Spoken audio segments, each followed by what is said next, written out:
Hello guys! Kumain na ba kayo? Tara, samahan niyo ko. Gagawa tayo ng chicken wings. Pero hindi siya ordinaryong chicken wings lang. Kasi may twist. Yan ay chicken wings with a buffalo sauce.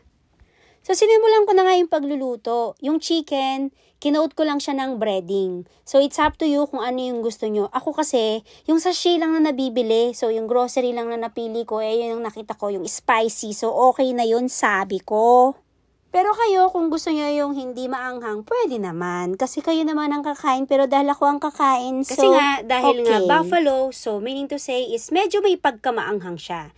So, yan lang naman na yung gagamitin ko, yun yung butter. So, once na inahon.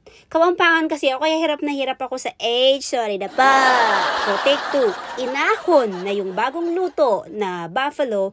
So, mainit-init pa yan. So, dyan mo siya lalagyan ng butter. Para yung butter na kinuha mo is magme-melt siya. And then, isasama mo na yung buffalo sauce. So, may mga mabibili ka naman na buffalo sauce sa grocery. So, pili na lang ng kung anong brand. So, pakatapos nun, ayan. So, tatakpan mo lang naman siya at isi-shake mo siya together with the buffalo sauce at saka yung margarine or butter. Pwede rin namang margarine or butter.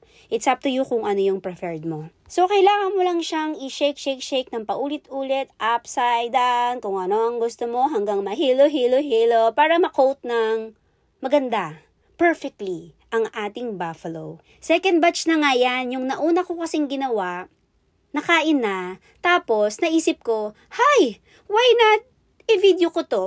Tapos ipakita ko sa aking mga viewers para din magkaroon sila ng idea. Charot! So, ayan na nga ang itsura. So, sa mga panahon na yan, alam mo ba, ang sarap amoyin.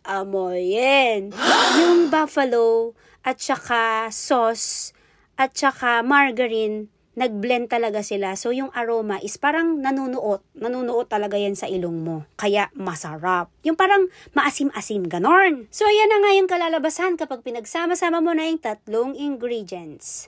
Ang sarap talaga. Yeah! So, charan!